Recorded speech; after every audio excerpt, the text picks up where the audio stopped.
warahmatullahi wabarakatuh. Perkenalkan, nama saya Rima Anggraini dengan nomor NIM 2010-2010-43 dari kelas A4. Di sini saya akan melakukan edukasi ambulasi dini dan mobilisasi dini ibu postpartum. Sebelumnya, kita cek order untuk memastikan apakah benar Nyonya X yang akan dilakukan tindakan. Kemudian kita mengkaji pasien dengan mencocokkan gelang identitas pasien meliputi nama, umur, dan alamat pasien. Setelah itu, kita mempersiapkan alat yang dibutuhkan dan kita mencuci tangan 6 langkah sesuai dengan prinsip WHO. Setelah mencuci tangan, kita langsung bertemu pasien. Assalamualaikum Ibu. Waalaikumsalam. Apakah benar ini dengan Ibu Dewi usia 40 tahun, alamat di Berbah? Iya. Boleh saya lihat Bu, gelang identitasnya? Baik, sudah benar ya Bu ya, dengan Ibu Dewi usia 40 tahun dan alamatnya di Berbah. Bu Dewi, di sini saya akan mengajarkan Ibu tentang ambulasi dini dan mobilisasi dini. Ini kan Bu Dewi sudah habis melahirkan. Nah, saya akan mengajarkan Bu Dewi agar Bu Dewi bisa bergerak di tempat tidur. Dari tadi kan tiduran terus ya Bu ya. Jadi nanti harus belajar bergerak di tempat tidur. Kemudian mulai untuk mobilisasi. Jadi kalau ambulasi itu hanya bergerak di tempat tidur. Kalau mobilisasi itu, Ibu sudah mulai duduk dan berjalan. Itu ya Bu ya.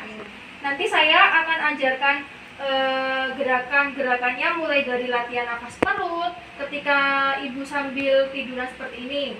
Kemudian menggerak-gerakkan kaki, kemudian belajar duduk, berdiri, dan berjalan. Nanti waktunya sekitar 20 menit ya Bu ya. Tujuannya supaya peredaran darah Ibu lancar. Ketika peredaran darah Ibu lancar, nafas Ibu pun menjadi nyaman. Kemudian pergerakan posisi Ibu juga lebih bagus. Itu ya Bu ya. Jadi akan mencegah terjadinya konstipasi. Jadi buang air besar dan buang air kecil Ibu itu juga bisa lancar. Selain manfaat itu, ada manfaat lain Bu. Yang pertama, membuat Ibu lebih mandiri, lebih merasa sehat, otot-ototnya tidak terasa kaku ya Bu ya. Kemudian lokea Ibu atau lendir atau darah yang keluar dari rahim Ibu akan keluar lebih lancar. Nah, hal itu akan meningkatkan proses pengecilan rahim lebih cepat ya Bu ya. Jadi kalau proses mengecilnya rahim bagus, maka Ibu terhindar dari perdarahan. Jadi ambulasi dini atau mobilisasi ini membuat Ibu terhindar dari perdarahan ya Bu ya. Sebelumnya, apakah ada yang ingin ditanyakan Bu? Ya. Baik, kita mulai Bu ya. Sebelumnya izinkan saya menutup sampiran ya Bu ya. Melakukan edukasi untuk ambulasi dini dan mobilisasi dini. Nah, sebelumnya saya akan cek kondisi sirkulasi dari kaki Ibu. Jadi saya akan melihat apakah di kaki ada edema atau tidak. Maaf ya Bu ya, saya buka kakinya. Iya. Saya buka di kaki Ibu, apakah ada edema atau tidak. Maaf ya Bu ya. Nah, cara ceknya kita tekan di sini. Di sini tidak ada edema. Kita tekan betis sampai ke mata kaki. Jadi biasanya kalau ada edema itu nanti kita tekan di sini, dia tidak kembali lagi. Kemudian kakinya satunya juga kita cek. Tidak ada edema. Tidak ada edema. Ibu, kakinya tidak ada edema ya Bu ya. Atau di kaki Ibu tidak ada pembengkakan. Saya tutup lagi ya Bu ya. Ya, saya cek Homan sign untuk melihat sirkulasi peredaran darah di kaki Ibu. Ibu, ini saya buka lagi ya. Iya.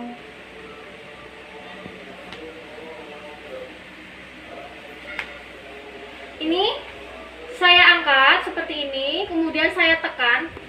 Sakit tidak Bu? Tidak. Tidak. Saya cek lagi. Coba ada rasa sakit tidak Bu di daerah yang saya tekan ini Bu? Tidak. Tidak ada ya Bu ya. Saya cek tidak ada kemerahan di sekitar betis. Yang satunya ya Bu ya. Ini saya angkat seperti ini. Saya tekan. Seperti ini, sakit tidak Bu? Tidak. Tidak ada ya Bu ya. Sampai bawah sini tidak ada ya Bu ya. Tidak, oke. Ini adalah salah satu tanda kalau peredaran darah di kaki Ibu ini baik. Jadi kalau ibu merasakan sakit, ada kemungkinan peredaran darah di kaki ibu ini tidak bagus. Kemudian gerakan yang di dalam tempat tidur atau ambulasi ada dua. Kita latihan nafas perut dan pergerakan kaki ya Bu ya. Pertama, untuk nafas perut, ibu bisa meletakkan tangan di perut. Nah, sudah ya Bu ya. Kemudian nanti ibu merasakan ketika bernafas perutnya ini kembang kempis atau tidak. Jadi ibu bisa tarik nafas melalui hidung, ya, melalui hidung, atau menghembuskan nafas dari hidung. Jadi mana yang mudah dilakukan? Kita bisa coba mengeluarkan dulu dari mulut ya Bu ya. Keluarkan dari mulut, nah seperti itu. Keluarkan udara dari mulut sehingga ibu merasakan perutnya kempes. Keluarkan sampai perutnya kempes. Kemudian tarik pelan-pelan sambil merasakan perutnya menghembung. Tarik pelan-pelan, nah seperti itu. Tahan 3-5 detik. Kemudian keluarkan pelan-pelan. Nah, tepat ibu. Jadi saya melihat tangan ibu ini naik turun. Jadi itu tandanya nafas perut ibu ini sudah tepat ya Bu ya.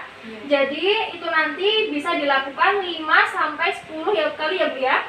Boleh lebih. Jadi nanti fungsinya banyak ya Bu ya. Nafas perut ini bisa untuk mengurangi nyeri, kemudian bisa untuk memperlancar peredaran darah dan meningkatkan oksigenasi di paru dan seluruh tubuh ibu. Begitu ya Bu ya. Yang kedua adalah pergerakan kaki. Jadi ibu bisa menggerak-gerakkan kaki ke kanan dan ke kiri. Ibu ini saya buka dulu ya Bu ya. Ibu bisa menggerakkan kaki ke kanan dan ke kiri Bu. Coba Bu. Iya Bu, seperti itu boleh. Nah, ini bisa dilakukan minimal 10 kali ya Bu ya. Kemudian memutar kaki Bu. Nah, memutar seperti itu boleh. Bebarengan juga boleh. Nah, memutar Bu ya, memutar. Nah, memutar seperti itu. Senyamannya ibu saja, ya Bu ya. Nah, kalau ibu sering melakukan ini, peredaran darah di kaki ibu ini akan lancar. Nanti kalau ibu diem, tiduran terus berjam-jam, nanti peredaran darah di kaki ibu ini di betis nanti akan terjadi resiko penyumbatan, ya Bu ya. Ibu sudah bisa ya Bu ya. Selanjutnya boleh saya ambil Bu. Nggak usah kok SS aja Bu. Aku itu kemarin lagi. Saya ambil ya Bu. Ibu sekarang latihan duduk ya Bu ya. Latihan duduk pelan-pelan. Ibu bisa miring ke kiri lalu duduk. Coba miring ke kiri Bu.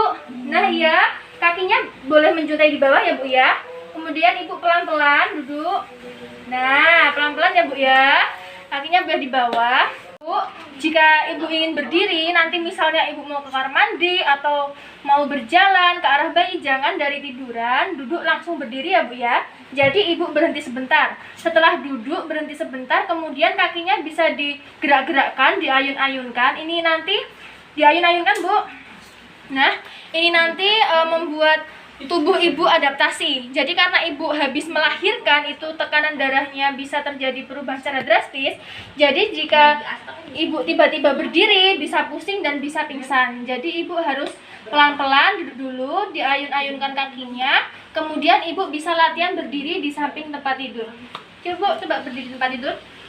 Nah, ibu merasakan pusing tidak? Oh tidak. Tidak ya Bu ya. Ibu tidak merasakan pusing dan kuat. Ibu bisa mulai berjalan pelan-pelan Bu. Nah, pelan-pelan. Pelan-pelan saja ya Bu ya. Takutnya ibu akan merasa pusing. Merasa pusing atau ibu bisa istirahat lagi ya Bu ya. Silakan berjalan. Nah, boleh kembali lagi Bu. Ibu bisa istirahat lagi. Silahkan. Sudah cukup ya Bu ya. Nah, untuk latihan pertama mungkin sedikit saja ya Bu ya. Ibu duduk dan tidur lagi. Tidur lagi Bu, pelan-pelan ya. Tidak pusing ya Bu ya. Nah, ambulasi dan mobilisasi dini Ibu Postpartum sudah selesai saya lakukan ya Bu ya. Bagaimana perasaan Ibu sekarang Bu? Lebih nyaman ya Bu, senang ya Bu ya. Ternyata kuat ya Bu ya, kuat duduk, kuat berdiri. Yang sebelumnya mungkin Ibu takut melakukannya. Terima kasih atas kerjasamanya. Nanti saya akan kembali ke sini lagi untuk memberi edukasi yang lain ya Bu ya. Sebelumnya apakah ada yang ditanyakan Bu? Baik, jika tidak ada, saya akhiri ya Bu ya. Assalamualaikum. Tangan 6 langkah sesuai dengan prinsip WHO. Dan yang terakhir, saya mendokumentasikan respon dan hasil tindakan, kemudian tanda tangan dan menuliskan nama dan paraf. Sekian video dari saya, kurang lebihnya mohon maaf. Wassalamualaikum warahmatullahi wabarakatuh.